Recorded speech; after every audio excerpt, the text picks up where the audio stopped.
Introduction. If you're looking for a fairly automated way to build a brand online, you don't have to look further than Twitter. In fact, for the longest time, a lot of marketers and marketing companies have long considered Twitter as a great place for brand formation. If you're looking for an online brand, Twitter is a great place to start. It's easy to see why. Twitter is so easy to use. You just need to post a tweet that is 140 characters. You need to do it long enough. You have to pick the right hashtags. You have to pick the right content, and given enough focus and attention to detail, you will get it right. It's just a matter of time. Of course, this does not mean automatic success, but with everything else being equal, Twitter compared to other social media platforms is definitely easier to master. Why? First of all, it is very friendly to automation. That's right, you can automate pretty much everything you do on Twitter. This is why a lot of people use it to make money from the internet on autopilot. They don't have to babysit each tweet. They don't have to sit around to figure out what's going on. They can pretty much set a strategy, let software do it, let the process run for some time, double-check their work, make some adjustments here and there, and then let it run. Basically, they keep repeating this process until they get it right. Again, you can run things on autopilot. With that said, you shouldn't expect much traffic if you just started on this platform. I hate to break it to you, but just like with anything else in life, you can't start out at the top. You can't expect massive success without having put in the time. While the actual work involved in Twitter can be so well managed that it almost feels like everything is automated, it still requires work. I know this is going to discourage a lot of people because a lot of people are looking for get-rich-quick schemes. A lot of people are looking for some sort of one-size-fits-all, cookie-cutter, instant success formula. Unfortunately, Twitter doesn't work that way. It can deliver success pretty much on an automated basis, but you have to pay your dues to get there. Everybody is different. Everybody's situation is different. Everybody's goals are different. This is why you need to put in the time. The good news is if you are able to do that, you will be greatly rewarded by this platform because of certain key features of this system. What is so great about this platform is that it has fairly easy mechanics. It really does. When people use Twitter for the first time, they just tweet away. They just think of things to say, and in 140 characters, they tweet away. Sooner or later, they realize that they would reach a much wider range of people if they use hashtags. Even later, they figure out that people who tweet about certain topics all the time are more likely to send them more visitors or more interested followers if they engage with them. In other words, Twitter is one of those platforms that you just have to figure out in broad terms to lay out an initial strategy. Implement that strategy, and then learn from your results. Do these first before you start marketing on Twitter. Before you even seriously think of starting on Twitter, do these first. If you set up a website, you should have been doing these already. Just in case you are unclear on the concept or just in case you did things out of order, here are the things that you should do before you even think of marketing on Twitter. Pick your niche. It's really important to understand that if you want to be successful on the internet, you must have a laser focus on how you're going to make money. A lot of people are clueless regarding this. In fact, a lot of them think that they just need to buy a system that somebody else has built and they will make money. What they're really saying to themselves is they're too lazy to think through their online business. That's always a dangerous proposition because when you let another person do your thinking for you, you're going to have to deal with the consequences. You have to understand that when people build systems for others, they're usually trying to cut corners. They're trying to make the most amount of money with the least amount of effort. Do you think they have your best interest in mind with that attitude? Of course not. This is why it's a bad idea to let somebody else pick your business for you. You have to do it yourself. You have to know what you're doing.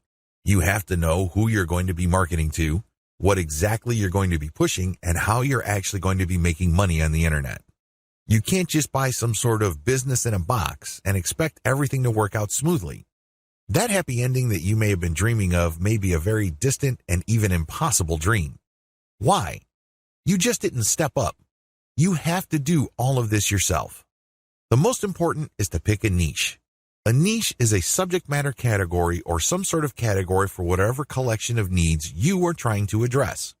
What kind of problems do the products you are promoting or the website you are building address? Pick that niche. Understand how that niche compares with other niches. Understand whether it fits your amount of resources and your expectations. Build a site.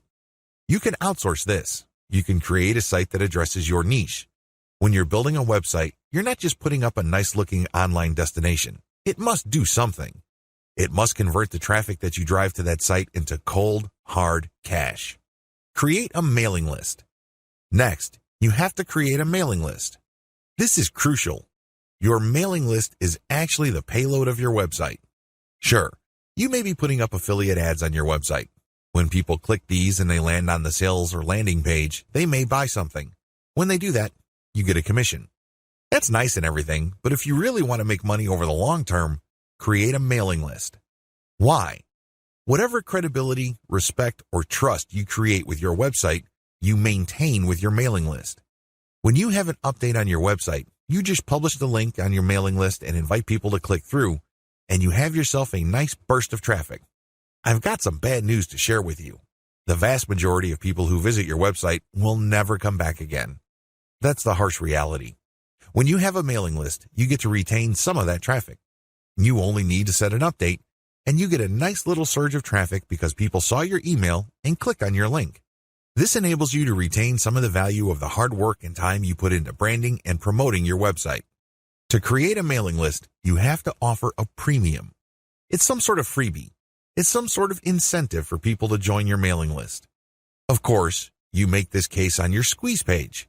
You advertise the value of the freebie you're giving on a page called a squeeze page. This is where people enter their email addresses to subscribe to your mailing list. Please understand that there is a big danger here. This is a warning. Don't go overboard in promoting the freebie because if you do that, people will sign up for the free booklet, the free course, or the free book. They couldn't care less about the updates your mailing list will send them.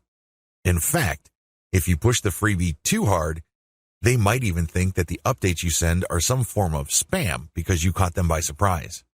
Do you see how this works? There has to be a healthy balance between getting people pumped up to join your mailing list because they're getting something for doing it, but also letting them know that they are getting a better value by being on your list just because you will be sending them information that would enable them to solve all sorts of problems in their lives that are related to your niche. Do you see how this works? Do you see the balance?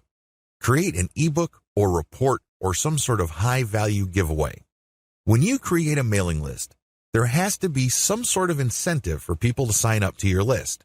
I wish it were as easy as saying that your website is so awesome that your visitors owe it to themselves to sign up to your list. I'm telling you that if this is your strategy, you're probably going to get very few list members. Why? People need a push.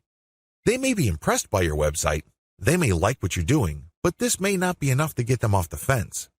To many people, entering an email address into a field is a lot of effort.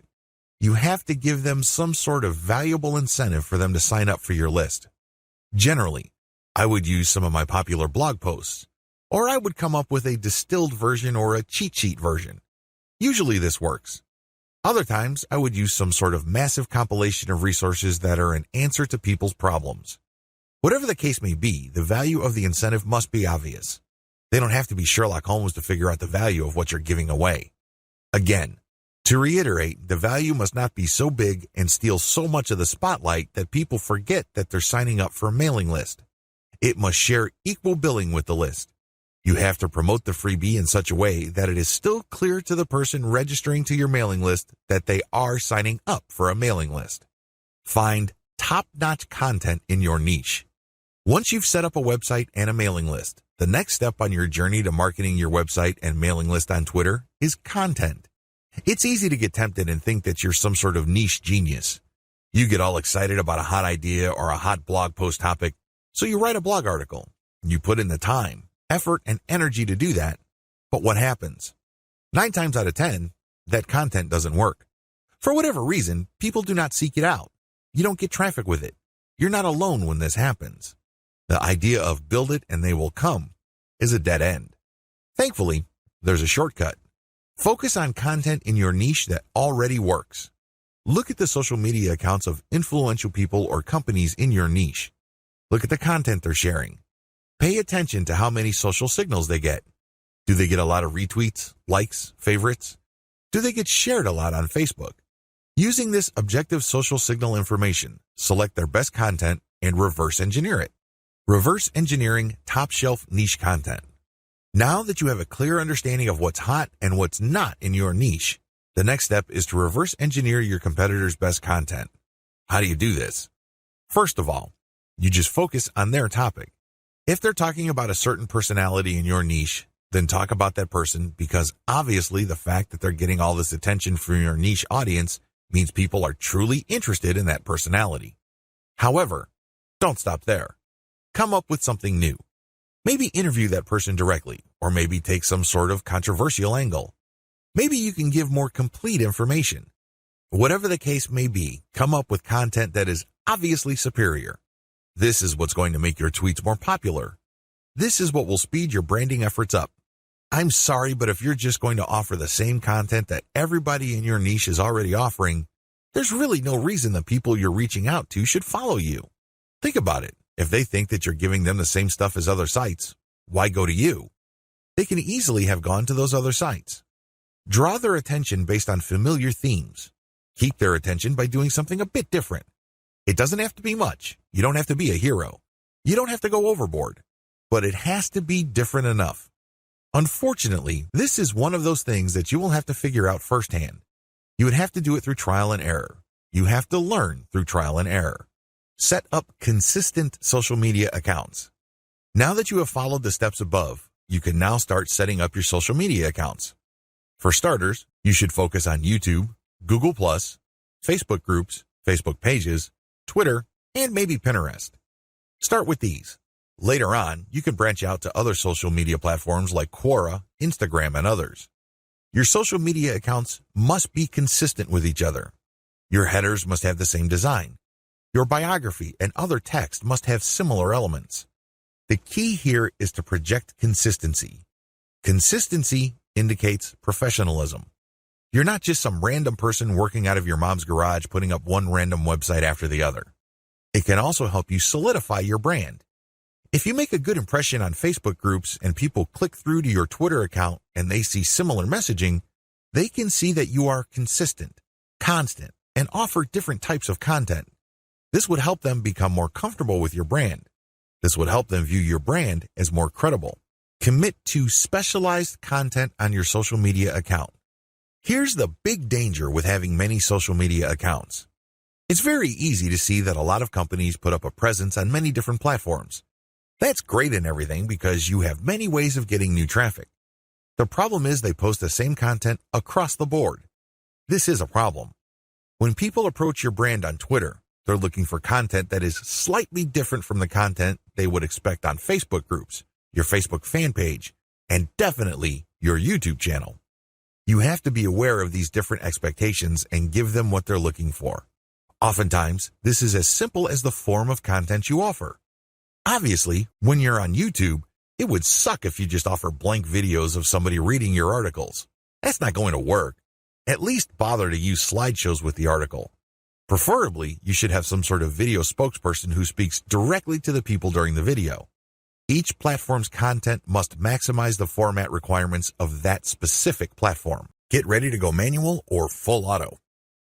At this stage, you have set up your Twitter account. It is brand consistent. You already have lined up the best content you have researched from your competitors. This content has a lot of likes, shares, comments, and other signs of engagement. This is third-party content produced by others. When people click the link, they go to somebody else's website. They do not go to your site. Why in the world would you share this stuff? What's the point of driving traffic to somebody else's website? Well, it really boils down to credibility. If you make it your job to get all the very best content involving your niche and sharing it from one central place, you become credible and authoritative so much faster than if you just publish your own content. First of all, it's going to take a lot of time to reverse engineer the very best content and come up with your own version. It can also become very expensive. Time, after all, is money. Even if you're not paying a professional writer from places like Ozkey.org, who charge very reasonable rates, coming up with original content can still be a very expensive proposition for you. Why? It will take a lot of your own time to come up with that content. You probably have better things to do. You probably have other things you could be doing that would currently pay you more money. Third-party content is a lifesaver. This is called curation. You take the best content that everybody else has to offer and then you share it through your social media accounts. Here's the secret though. You share that content to draw people based on their interests. For example, if I find top-notch content on content marketing and I have a Twitter account that sells content marketing services, it would make a lot of sense for me to put all that high-quality and highly popular material in my Twitter feed, but from time to time, I would share my own original content. My original content would build credibility for me based on what I raise in the content. I control the conversation using those posts. After I get enough of a natural following, I would then share more and more of my own content and then share posts that only feature my Squeeze Page sign-up link. By doing this, I kill two birds with one stone. I share curated content to build credibility among a niche audience. These are people searching for certain specific content using very targeted hashtags. I pair very targeted niche hashtags with all my content. I rotate them. Then, I send out this content slowly but surely. I get people who are truly interested in my niche. Once I've established quite a bit of a following, I then share my own reverse-engineered content. This builds even more credibility, and this can also lead to my website getting backlinks from bloggers who are monitoring my niche. Finally, once I've got enough flow going, I would then start rotating my Squeeze Page link through my tweets more often. Instead of showing my Squeeze Page tweets once every 2 days or once a week, I can start showing it every few hours.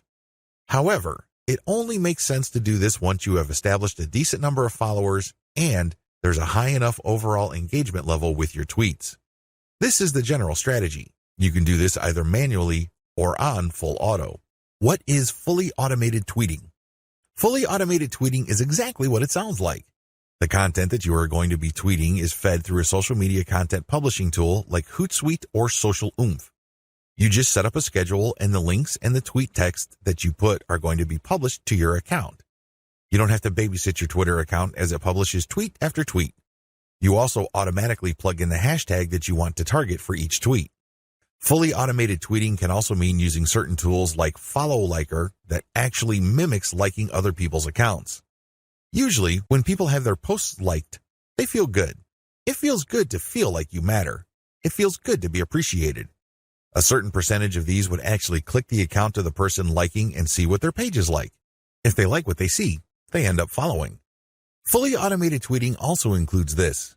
You basically automate publishing, but you also automate engagement. There are many tools currently available on the market, but here's a bit of warning. Twitter is cracking down on bot-like behavior.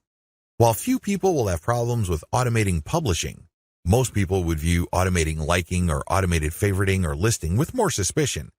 I'm just giving you a heads up because these bots may sooner or later be banned by Twitter. What is purely manual tweeting? You can go the other extreme. The other extreme, of course, is to do everything purely by hand. Not only do you find the very best content by hand, you filter them manually, you post everything manually, you also engage manually. The great thing about this is that you have maximum control. The bad thing about this is you need to have iron discipline to pull this off. What if the vast majority of your actual link clickers live in a different time zone? This is going to be a problem. You're going to have to get up early or stay up late to tweet within the hours your actual followers are most active. This can get downright inconvenient. Also, engaging tons of niche accounts on Twitter can burn up a lot of time.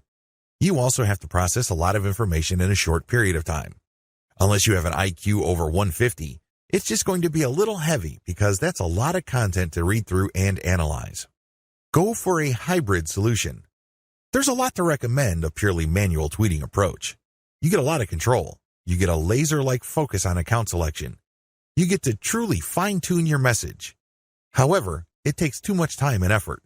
Thankfully, there is a halfway solution. This hybrid solution is pretty straightforward. You can use tools to post on your Twitter feed, but engagement is done manually. That's pretty much how it boils down. You still have to find niche-related content that's already gone viral. There's no getting around this. You still have to do this. Thankfully, there is a cheaper way to do this. You can, of course, do this yourself. Like I said, time is money. You might also feel like you're going nuts because you have to read so much material. The shortcut is to use a service like CongoPlus.com. They have virtual assistants from places like India and the Philippines that you only need pay $18 per day. These bright, ambitious, educated people would then find the viral content that you're looking for that meets your criteria. They then send you an XLS file, you verify, then you pay them. It's only $18 for 8 hours worth of work. You can't beat that with a baseball bat. You really can't. However way you choose to do it, you need to get this content. You then look for influence leaders on Twitter that cater to your niche. Again, you can do this yourself or you can hire a virtual assistant to do it for you. The secret is to make sure that they're almost always talking about your niche. Once you are sure about that, you can then look at their content and pay attention to their hashtags. Copy these. You're going to pair these with your tweets. Use an automated tool to publish. Whether you're doing things manually or automatically, use an automated tool to publish. The good news here is that you're not taking blind shots in the dark. When you publish, pair this content, whether it's original or third-party, with hashtags related to your niche. The difference. The big difference is what happens next. When you're using an automated system, you wait for an organic following and then you mix in your squeeze page links and your content links. You then use some sort of tool to mimic engagement. For a manual approach, you do the same. You wait for an organic following to increase and then you mix in your own stuff. The big difference is you invest 1 hour per day doing manual outreach to influencers in your niche. You should already be doing this because these are the people you got your hashtags from. Remember?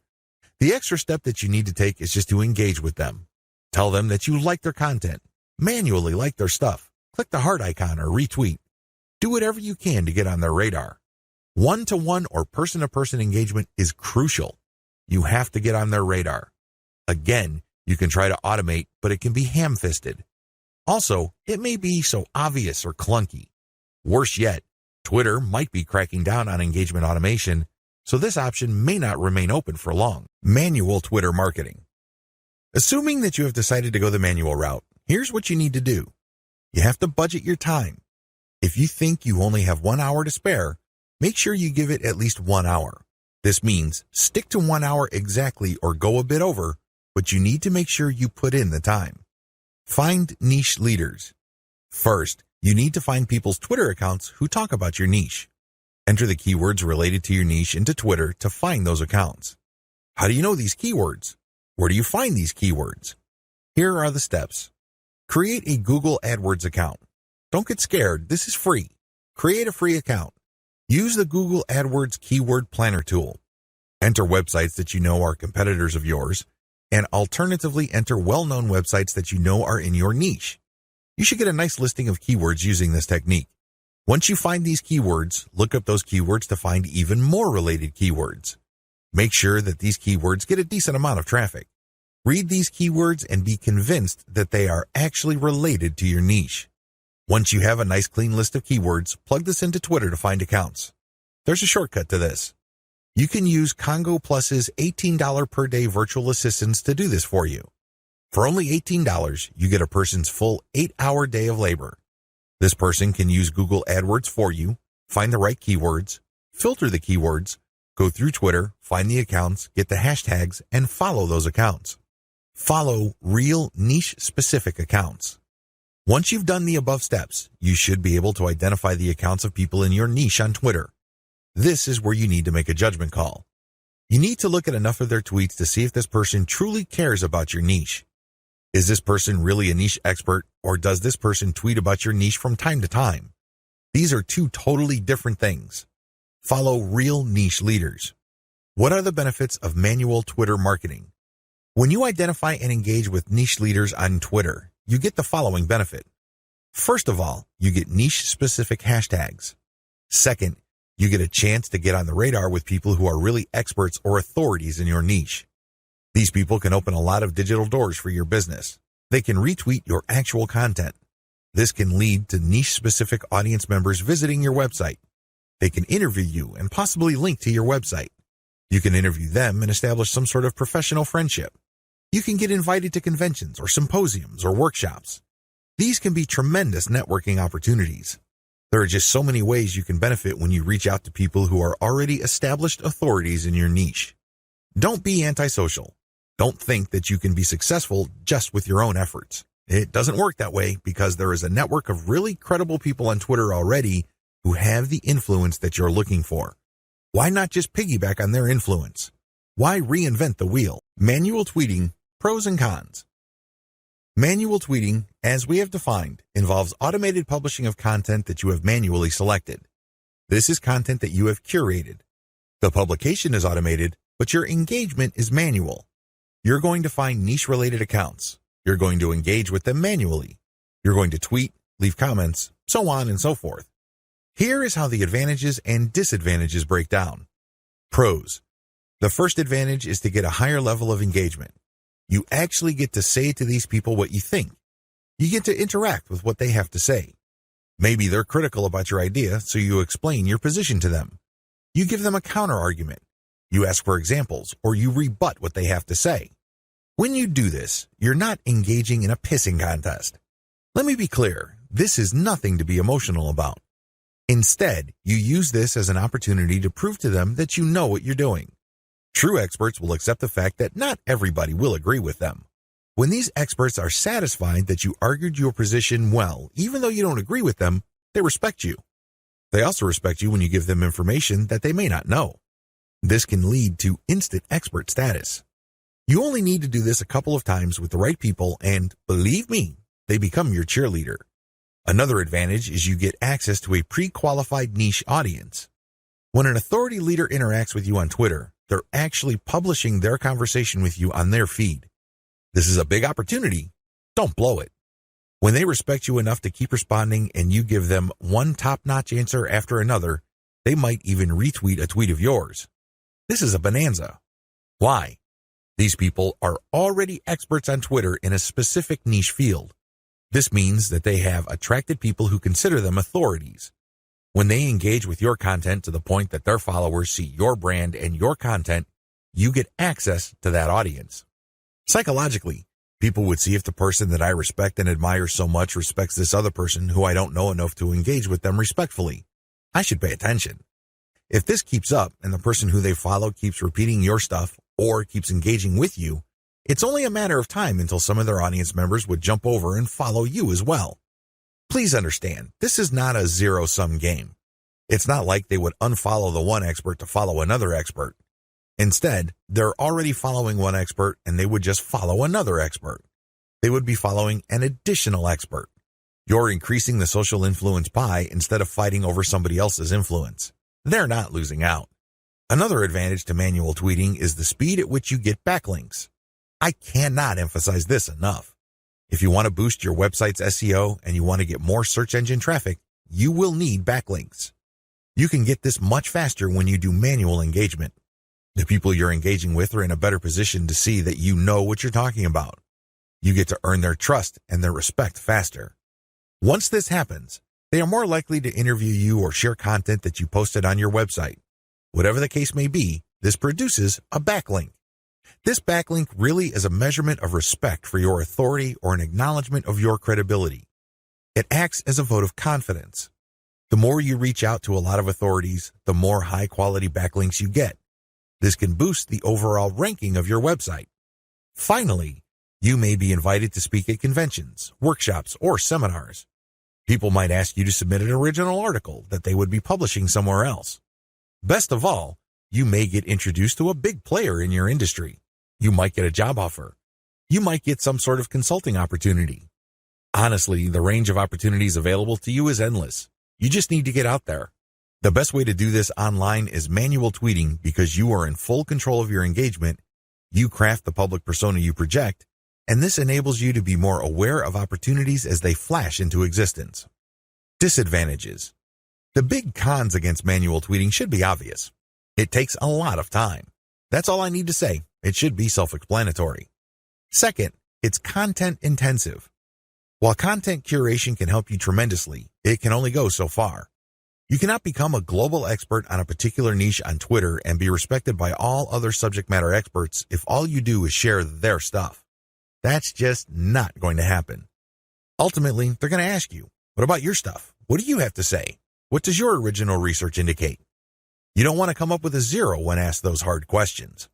Finally, there is no assurance that you will get some sort of alliance. I hate to say it, but certain niches really don't get much coverage on Twitter. You might be able to interact with a high level of niche authorities on Twitter, but that doesn't necessarily mean that they operate blogs that can then link to you. Still, on balance, Manual tweeting on Twitter delivers more benefits than its costs. Manual Twitter follower generation. How do you generate followers organically on Twitter using a manual technique? It's as basic as finding niche-specific accounts and finding their followers. Follow these niche-specific accounts, but pay attention to their followers. Follow followers who you know are truly interested in your niche. This requires research. You actually have to look at their tweets or look at the stuff that they're retweeting.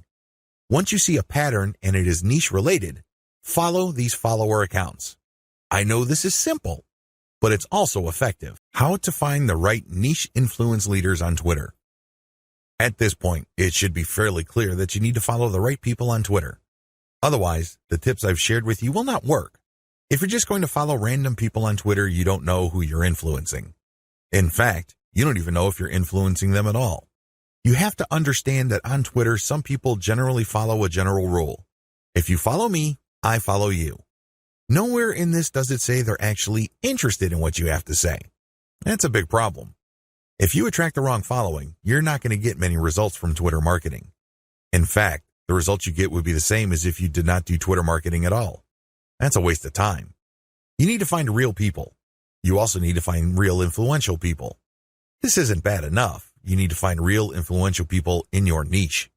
How do you do this? Here's my step-by-step guide. Pay attention to their biography. Look at their bio. Is it on point? Does it indicate the persona of a person who is truly interested in your niche? This is crucial. If there are no niche-related keywords there, or it's not obvious that this person is part of your target demographic, and it's not some sort of passionate or credible enough authority in your niche, then this is probably the wrong person. You may be barking up the wrong tree. Look at their follower-to-following ratio.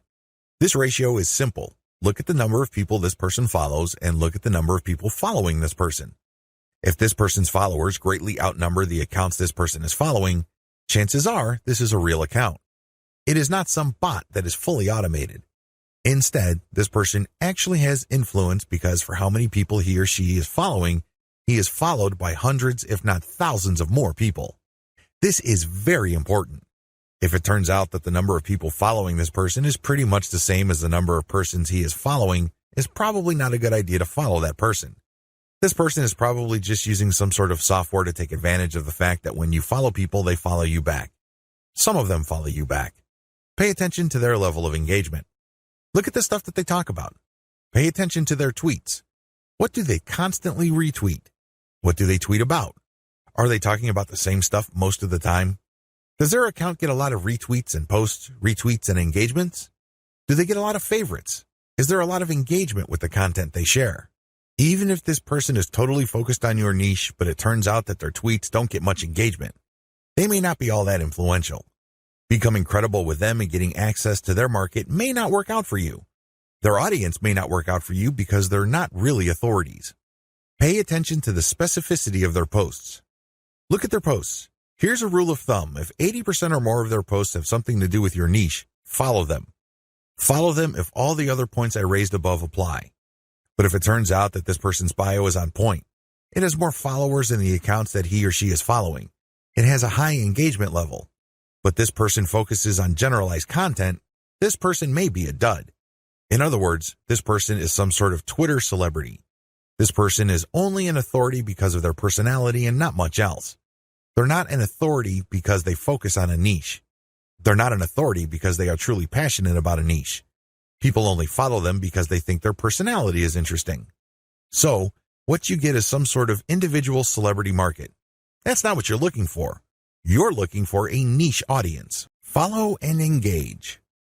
So, what do you do when you find a niche-specific and truly authoritative account on Twitter? First of all, they have to meet all the criteria listed in video 5. Assuming they pass with flying colors, you follow them. Don't stop there. This is just the beginning. Once you follow them, you engage.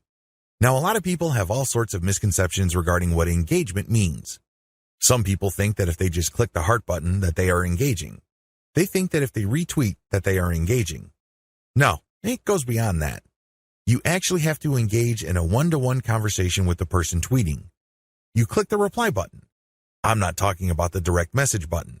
I'm talking about the reply button. Here's where it gets a little tricky.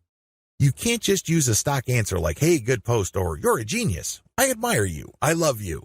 No, that doesn't work. Those are worthless. Why? And true authorities get those all the time.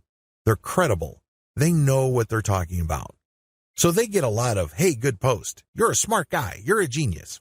So what? They get those all the time. You're not going to stand out. Remember, the whole point of engagement is to get on their radar. You want them to notice you. This is all but impossible if you're doing the exact same thing everybody else is doing. Everybody thinks that they're a genius already. Yet another guy piping up and saying the same thing is not going to register. How do you truly engage? Here's what I do. I ask questions. I know that sounds basic, right? But you have to ask the right question. You have to ask a question that indicates to the person loud and clear that you've read their post.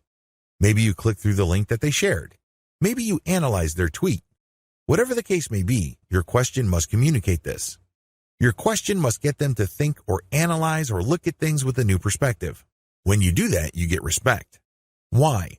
You're pushing them. You're challenging them. You're not just asking a throwaway question that they already know the answer to. You're not asking something that they've answered 100 times before. You're basically letting them earn a chance to prove why people think they're experts. Most mature adults respect this. They're not scared by this. They're not threatened by this in any way. Even if you do come across somebody who has a thin skin or views this as an attack, you still gain authority and credibility because other experts are following that person. When they see that engagement, they quickly see that you actually have a working brain. Imagine that. You're not just a blind follower. You're not just another face in the crowd. This makes you stand out, even if the expert that you are asking questions to reacts in a negative way. It's on them. It's not on you because you're just asking a question. Of course, you have to ask in a respectful way. You cannot use loaded questions like, when did you stop beating your wife? Or how was it the first time you got hooked on drugs? You see where I'm coming from? Don't ask those types of questions. Discuss controversial points. Another way to get on people's radars is to focus on controversy. Now, please, don't mistake this for being a troll. I'm not saying that you're going to create artificial controversies. I'm not talking about stoking divisive issues. I'm not talking about any of that. You see, in any kind of subject, there will always be two sides. This applies to niche subjects as well. There's always the conventional wisdom, and then there is everything else. What if there are techniques or approaches or strategies that would get better results? For some reason or other, these are just not talked about. For some reason or other, these are kept under the rug. When you discuss these or raise these with experts, this highlights that you, yourself, are an expert. After all, if you fully explain these or fully describe these accurately, you are basically lecturing in an underhanded way people who are reading your tweets. You're letting them know of something that they may not have heard about. You are hinting at a body of knowledge that either they're trying to run away from or they may have an unclear understanding of. The fact that you tease this information communicates to them in a clear way that you are some sort of expert. Let's put it this way. You stand out from the crowd, and you're not just this random person saying, hey, good post, or you're a genius, or what do you think about this topic which has been raised millions of times before. Whatever you do, focus on real engagement. This is the bottom line. Real engagement means real person-to-person contact. This means picking somebody's brain. This means sharing information on a real profound personal level. This may not be always comfortable. It definitely is not always convenient, but it's absolutely necessary. You have to reach out. You have to engage. You have to communicate. You have to get the point across. This doesn't mean that you have to always be 100% in agreement. However, it means that you do have to always be 100% respectful. I know this is hard to do if the person you are engaging would feel threatened or get soft on you in the worst way. It's very tempting to fight back. It's very tempting to push back. Fight fire with fire, right? Well, here's the thing. If they act in a very unprofessional way and you keep your cool, who wins? Your brand wins. People start seeing you as an authority. People start seeing you as an alternative. This is how you get on the radar. Either things work smoothly and they agree with you and will love to help you, or things don't work out. When things don't work out, you can still win. How? Through your professionalism. You just have to control your emotions. Twitter is notorious for flame wars, troll attacks, and all sorts of hassles. But if you're able to keep your head together and focus on what you're trying to accomplish, things will work out for the best. What happens when you reach high engagement levels?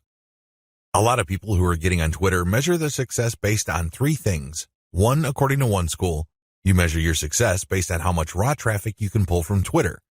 Ultimately, this is the right answer because, at the end of the day, you need traffic to get conversions. There's no way around this fact. You can talk a big game about branding. You can talk a good game about becoming an authority.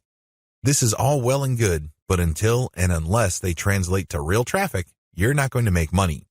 You have to get real visitors to make money on the internet. But using this metric as your sole metric is going to be a problem. Why? Normally, you have to build a very high level of engagement and high level of authority for you to get a sizable volume of direct traffic from Twitter. The good news is that the traffic that you do tend to get would be qualified traffic. These are people who are not curiosity seekers. These are people who have nothing else better to do than to click random links. These are usually people who are interested in whatever it is you are saying, and by extension, whatever it is you are promoting. Another way to measure success on Twitter is the number of retweets you get. Again, this is good because it ultimately leads to traffic.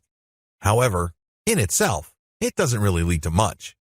The same applies to people clicking the heart button that they like your stuff. They favorite your stuff. That is all good. It definitely is a great boost to the ego. But until it translates to traffic, it's really not worth much. Here's my answer. The obvious answer, of course, is traffic. But before we get to traffic, focus on engagement level. Try to get your engagement levels up. This means people are paying attention. This means people view you as an actual credible and authoritative expert. This means influence. If you have high engagement levels, a lot of things open up for you. These are tremendous opportunities that can take your business to the next level. First, you can pitch influential Twitter accounts for guest posts. If you get a lot of engagement from their accounts and then they're constantly retweeting you and constantly clicking the heart icon, and it means that they become your fans, this is an indication that there is an actual organic community that grew up around your content. This is a good thing, but just by itself, it doesn't really mean much. You have to convert it. You have to transform it into a usable form in one of the most useful forms of this. Usual payouts of this level of influence with influencers are to pitch them for guest posts. Now, of course, this means that they have to have a blog that's credible and has great SEO value in their niche. But assuming that's true, pitch them for guest posts. Don't be shy. It doesn't hurt to ask if they say no the first time. Continue to engage with them. Be a buddy. Challenge them. Test them. Earn their respect some more, and then pitch them again. Keep pitching until you get that guest post. Because sometimes you have to knock many times before the door opens. That's just the way things are. Keep pitching because for every single guest post you get, you may get a nice boost in Google search results. You probably don't need me to explain to you why that's a good thing. Ask for interviews. There are many influential people on Twitter that are either top dogs in organizations in your niche or they know people. Either way, when you get interviewed for a variety of reasons, you have arrived in your niche. Let's put it this way. They're not going to interview worthless people. They're not going to interview people who have no credibility. Why? Well, they respect their own credibility. They want to protect whatever status they have. One of the worst ways to do that is to interview people with no credibility. They want to build up. So, the fact that they're interviewing you signals to whoever respects them that you are worthy of respect. It signals to people that you are credible, that you are worth following. It tells people in so many ways what you have to say counts for something. This is a big deal. How come? You can leverage this interview that you've got as proof of your expert status. You can then contact influential publications in your niche to get backlinks. You can contact the networking groups, symposiums, and conventions to get speaking opportunities. You can always point to the fact that you got interviewed by these highly credible places. Another advantage you can get when you put in the time to manually engage with truly influential people involves blogging roundtables. Blogging roundtables are basically group interviews. The person holding the roundtable would come up with a general topic. For example, they're talking about general SEO trends in 2018, and then hit up a large number of people for their interviews, knowing full well only a small fraction would respond. If you get invited to turn in your feedback, you get a nice link. Imagine if the Blogger Roundtable was being held on the premier website in your niche. Again, it doesn't take a genius to figure out the dynamite SEO potential of this opportunity. Build a high-influence retweet circle. This final benefit escapes a lot of marketers. In fact, even Twitter marketers may be completely blind to this. This is one of the biggest benefits of manual engagement with influential people on Twitter can ever deliver. When you get these people to think that you are credible and that you are an expert in your own right. Eventually, you can count on some of them to automatically retweet your stuff. This is a big deal. Well, when you share your own content, or better yet, when you share your squeeze page direct link, you want truly interested people to click through. You want people who understand what your content is about to click through and possibly convert. In other words, you want highly qualified traffic. If your brand becomes so trusted and so credible in your niche among other Twitter users, you cultivate such a following. You only need to produce content and automatically you know they would retweet you. You can almost bet that a certain percentage of your followers would retweet. This can then lead to your content being seen by more of their followers, which can lead to highly qualified direct traffic. Don't neglect this benefit. Unfortunately, a lot of people do because this benefit grows very slowly. It also starts at a very low level. But of all the benefits, this is probably the most potent. Unfortunately, it also takes the most time, effort, and attention to detail. However, if you properly cultivate this, the direct traffic benefits and conversions you would get from being a part of a retweet circle will outweigh and will pay for all your costs. You can take this to the bank. Always optimize your content. It's really important to make sure that you identify your best performing content. This is not easy to do with Twitter. You basically have to pay attention to your website statistics and figure out which content update gets the most love from your followers. Once you have identified your best performing content, don't stop there. Don't just think that you're just going to have to come up with the exact same content. That's not going to cut it. Also, don't think that you only need to give your system a few days for you to identify your winning content.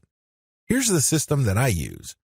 Regardless of whether you are completely automating your system or you're manually doing engagements, you need to do the following as far as content optimization goes on Twitter. Step 1. Start with randomly selected content. Now, please understand that this content must be top content. Look at the reverse engineering section that I mentioned earlier in this training. You should know how to spot objectively good content. Once you're able to do that, create a massive list of all that type of content and then randomly select this content and publish it on your Twitter feed. Again, you can use Hootsuite or Social Oomph or some other content scheduling software. Let this piece of content run until a few weeks pass. Step 2. Review your results. If you give the system enough time to tweet and keep republishing stuff that you have tweeted before, certain patterns should emerge. With enough time, you will get rid of false positives. These are content types or themes that you think are winners. It turns out that they're statistical flukes. Their success, statistically speaking, is just coincidental. With a few weeks, however, of running time, you should get a clear understanding of which of your content are real winners. Step 3. Focus on what works. At this stage, you should have a clear understanding of what truly works. These tweets are no joke. If you tweet this type of content, you can rest assured you will get quite a bit of engagement and click-through from your Twitter feed. You need to create more of this type of content. If you don't have the time or resources to do that, you should find other third-party content that is just like your winning content. Focus on what works. Scale it up. Pair it with your squeeze page tweets. Pair it with your content that leads to ads or other conversion devices on your website. Whatever the case may be, you need to focus on what works and scale up once you've identified reliably productive content. Again, this takes time. This is not something that you identify overnight. You have to let the patterns play out. You need to let the statistical flow of your traffic even out over a long enough period of time. If you do this right, you will be able to shift your Twitter feed towards content that has a predictable level of engagement. This paves the way for the success of your Twitter campaign. Cross-feed your content among platforms. If you notice that you have winning content on Twitter, don't just leave it at Twitter. There's a good chance that people on other platforms would appreciate that same content.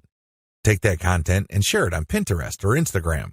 If you are sharing third-party videos and they do really well on Twitter, share them on your YouTube channel. Whatever the case may be, cross-feed or cross-pollinate your content among different social media platforms.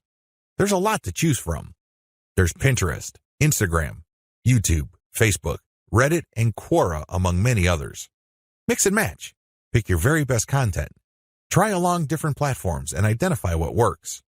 Once you identify that a particular type of content that you tweet also does well on another platform, publish more of that stuff. Scale it up. Leverage the power of questions. One of the best ways to publish content on Twitter is to ask questions. It's really that simple. You ask a question and then you post a link and then some hashtags. The great thing about this question-based tweeting is you get to engage the reader. You focus on a specific point that they may be interested in. If they are, you're more likely to get the click. This is definitely more engaging because you start with a specific need that they have. You're not just wasting people's time by saying, hey, this might be interesting. Who cares? There's tons of interesting stuff on Twitter. People simply do not have the time to consume all that information. One of the best descriptions I have read about Twitter is that it's like drinking from a fire hydrant.